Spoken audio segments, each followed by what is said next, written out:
Hey, take your phone out. He had his hands up when a Gwinnett County police sergeant clocked him during a traffic stop. Another officer then kicked him after he was handcuffed.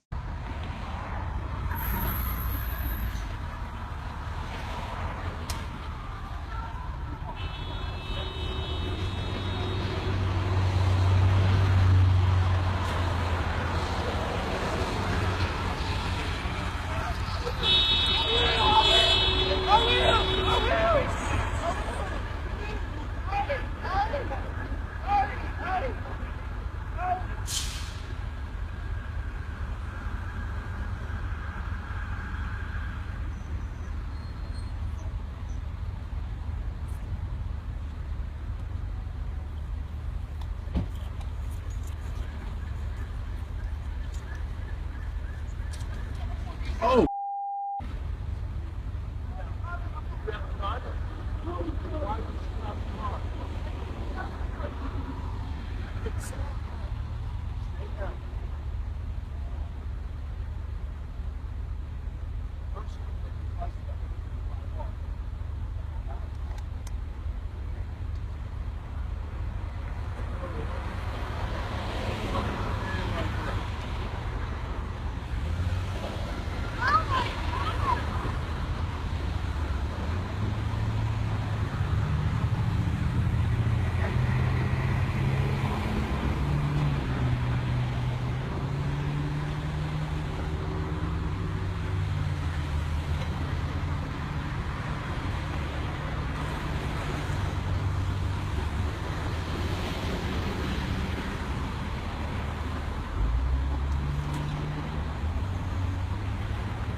At approximately 4:30 p.m. on April 12, 2017, Demetrius Hollins had just finished work and was on his way to his mother's house, driving a 1998 red Acura Integra. He stopped at a red light at the intersection of Sugarloaf Parkway and Lawrenceville-Suwanee Road. A Gwinnett County Police Sergeant Michael Bongiovanni activated his blue lights and sirens, initiating a traffic stop as Demetrius was already stopped at the red light with nowhere to go. Bongiovanni approached the driver's side window of Demetrius' vehicle and requested his driver's license. Demetrius did not physically resist or attempt to flee. Instead, he fully complied, handing Bongiovanni his license without incident. As Bongiovanni walked back toward his patrol vehicle with Demetrius' driver's license, Demetrius silently began recording video on his cell phone. He was neither yelling, threatening harm, resisting arrest, nor attempting to flee. He posed no threat while recording. Upon noticing Demetrius recording him, Bongiovanni, without issuing any lawful commands, immediately began shoving Demetrius to gain control of the phone. He attempted to handcuff Demetrius while he was still seated in the driver's seat, yelling that no one was going to record him and that no one would ever find out what happened. Bongiovanni then drew his taser and pointed it at Demetrius while he was still seated in the driver's seat. For the first time, Bongiovanni commanded Demetrius to exit the vehicle. While Demetrius was calmly standing between Bongiovanni and the driver's door with his hands up, Bongiovanni suddenly and without warning struck Demetrius in the face using his elbow and forearm. After punching Demetrius, Bongiovanni called out a code 29 over dispatch, signaling that he was in a fight. Officer McDonald heard the communication on his shoulder radio and began driving to the scene. Seconds after the unprovoked punch, Bongiovanni tased him directly in the back of his neck.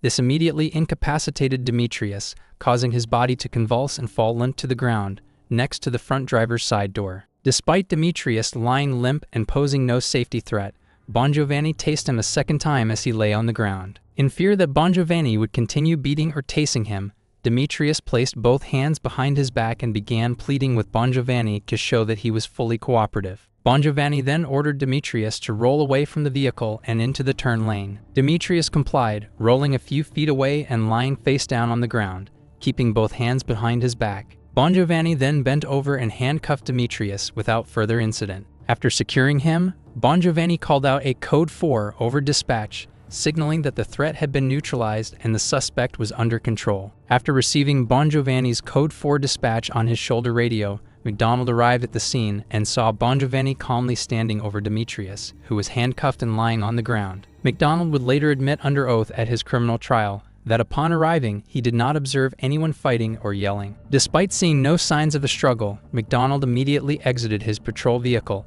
and began running directly toward Demetrius with his gun in hand. As McDonald approached with his gun drawn, Bongiovanni called out a second Code 4 over dispatch to reiterate that there was no longer a threat and the suspect had been secured, yet he made no effort to stop McDonald physically. Despite receiving these dispatches, McDonald ran full speed toward Demetrius, grabbed onto the car door to brace himself, lifted his foot to knee level, and violently kicked or stomped on Demetrius' head while he was handcuffed, compliant, not resisting, and posing no threat on the ground.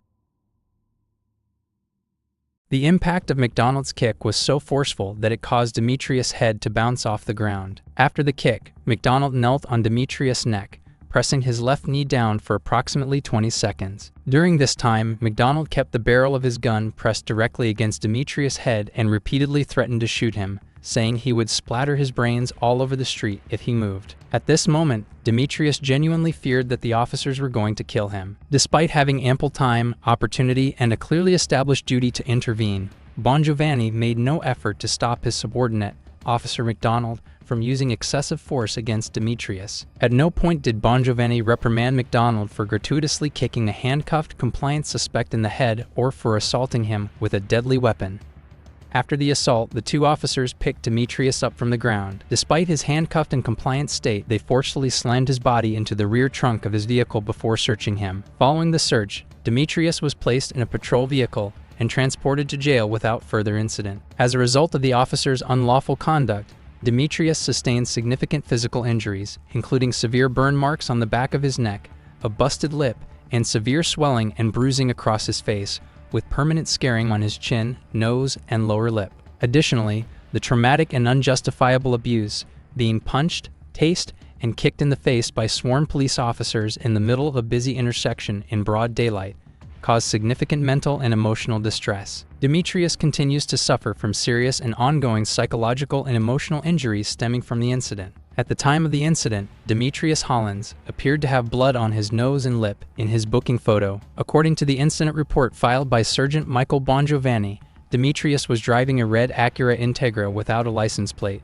with a faulty brake light, and switched lanes multiple times without signaling. The report claims that Demetrius yelled and began to act strange, prompting Bongiovanni to call for backup. Bongiovanni's report further states that Demetrius yelled and refused to comply when ordered out of the car, and that he resisted arrest when Bongiovanni attempted to detain him. However, there is no mention in the report of Bongiovanni striking Demetrius. The report also notes that Officer Robert McDonald arrived after Bongiovanni had used his stun gun and handcuffed Demetrius, without detailing any contact between McDonald and Demetrius. Jail records indicate that Demetrius faced several charges, including driving with a suspended or revoked license, operating a vehicle with a suspended or revoked registration, failure to signal, having a malfunctioning brake light, obstructing a law enforcement officer, and possessing less than an ounce of marijuana. He was released on bond the next day. An immediate investigation was initiated by the shift commander, resulting in Officer McDonald being fired the day after the arrest. Later that same day, Sergeant Bongiovanni was also fired after a second video surfaced.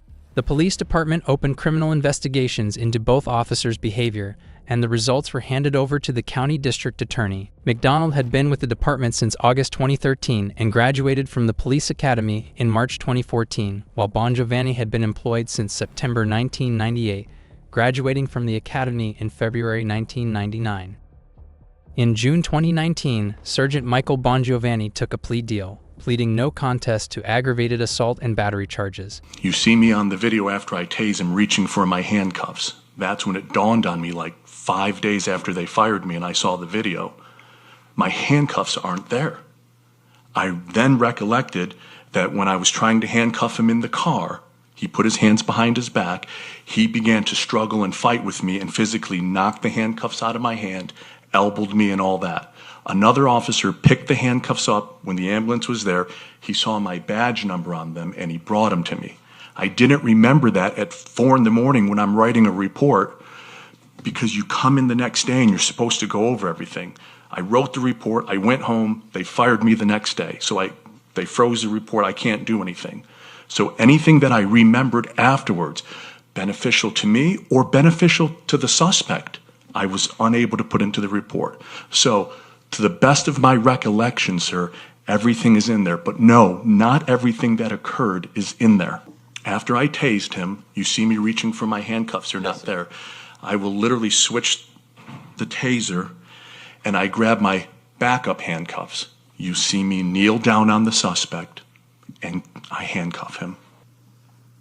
Would it be fair to say that Mr. Hollins had a suspended license, but he had a work school permit, correct? I believe so, yes, sir. Well, that's in your report, isn't it? Yes, sir. All right. And he states to you that he was visiting his mother, which is a violation and makes it a suspended license, correct? Correct, sir. All right. And did you also find, you had also said that you had smelled marijuana in the car at some point? Yes. And when was that? As soon as I walked up to the car. And did you ultimately find marijuana? I could see it in plain view on the floorboard. And which floorboard? The driver's side floorboard. All right. So you obtained warrants for possession of marijuana and obstructions and issued him citations for driving with a suspended license, a suspended registration, which is what is a suspended registration? Suspended tag? Yeah, the registration on the vehicle is either active in Georgia or it's suspended, and it could be suspended for multiple reasons. His was suspended on the state. And how did you determine that? We ran the VIN because there wasn't a license plate displayed, and very common people take the license plate off. And when we ran the VIN, the GCIC return shows us everything, insurance, addresses, all that stuff, if it's suspended, and that's how we determined it. And you also charged him with no turn signal. Where did that occur? That was as he was traveling on Highway 29 and making a right onto Sugarloaf Parkway. All right. And you also noticed that he had a brake light violation, that he did not have a brake light, correct? Yeah, I don't recall which one, but yes, a brake light was out. I do recall that. When I was telling him he was under arrest while he was in the car, he began to scream for his mom. The best way to describe it is he literally yelled, "Mom, mommy, mama, mommy." He just yelled it. It instantly triggered something because that is a very unique thing for somebody to do. And I said, I know this person from somewhere. He ran, he had a gun. I didn't know his name. I didn't know the specific details. It's not a cop thing. It's you see somebody and you recognize their mannerisms, the way they look, a tattoo. We've all done it. But in this case, it alerted me that it was something bad. That happened 6 months before I believe I had arrested him. When he was in the car, after I told him, "You're under arrest, turn and put your hands behind your back." I told him, turn, and that's when he, for a lack of better terms, he just freaked out. I saw him reach under the seat. His entire body bent forward. His hand went under the seat. He was grabbing a cell phone. I'm a trained police officer. I've had people pull guns on me, 19 years on the job. That's what I thought. He did not record me to the best of my knowledge. Did you ever have a conversation telling him, "You're not going to record me"? No. Did you tell him that? No. Did you ever tell him, "You're not going to record me out here, and nobody will ever know what happens"? No, sir. Never. I delivered a forearm strike. It was not a punch. It was a tactic that I was taught to turn him around. It was in the upper chest area. You'll have to watch the video again. The totality of the circumstances, that, the taser, him hitting the ground, Officer McDonald, I don't know where the injuries came from. I do know that they came. They were photographed, documented, ambulance was called. I can't tell you when he sustained them. In exchange for his testimony against Officer Robert McDonald at trial, Bongiovanni received a 10-year sentence that included 6 months in Gwinnett's work release program, 5 months of home confinement, and the remainder on probation. McDonald was convicted by a jury in February 2020 on charges of aggravated assault, battery, and violating his oath of office. As it relates to that, I heard my sergeant yell he was in a fight over the radio, so hearing he's in a fight over the radio, that probably means somebody's going to get arrested. I was going to run up and use my foot to push his shoulder back down on the ground because I still had my weapon in my hand, not knowing if there's other people in the car, if he had a weapon. And as I was bringing my foot down, he moved, and my foot missed his shoulder and hit him right here on the side of the cheek. At that point, he rolled down on the ground, and I looked and saw he was indeed handcuffed.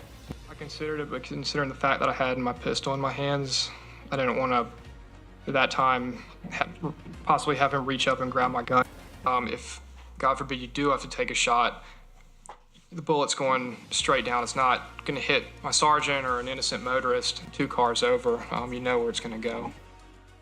He was sentenced to 10 years of probation in November 2020, with the first 11 months under house arrest, and was barred from holding any law enforcement position or Georgia Peace Officer Standards and Training certification. In September 2021, 4 years after the traffic stop, Demetrius Hollins filed a lawsuit against Bongiovanni McDonald, former Gwinnett County Police Chief Butch Ayers, and the Gwinnett County. The lawsuit alleged that the stop was unjustified and that the officers used excessive force. It claimed that Bongiovanni stopped Demetrius without reason and retaliated with excessive force after Demetrius began recording the encounter on his phone. The lawsuit also stated that McDonald knew Demetrius posed no threat when he arrived at the scene but still kicked him in the head and pressed a gun to his head. Additionally, the lawsuit accused Chief Butch Ayers of knowing that officers in his department routinely used unnecessary physical force during arrests and searches. It alleged that Ayers had signed off on use of force reports, even when supervisors closed cases without further investigation. The suit also argued that the county's use of force procedures were unconstitutional,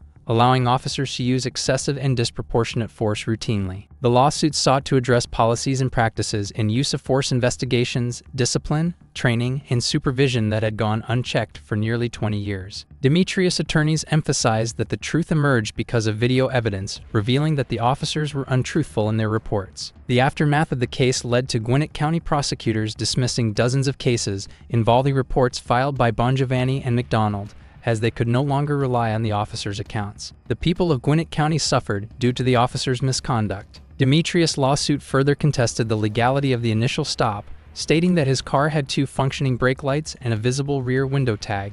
In contrast to Bongiovanni's report, it argued that the stop was not supported by reasonable suspicion or probable cause. The lawsuit highlighted that during Bongiovanni's nearly 20-year career, he had reported 67 use-of-force incidents, but only 4 were investigated following formal citizen complaints, and he was exonerated in all cases. The lawsuit requested a jury trial and sought compensatory and punitive damages, along with attorney's fees and legal expenses. On January 4, 2022, the Gwinnett County Board of Commissioners approved a $400,000 settlement.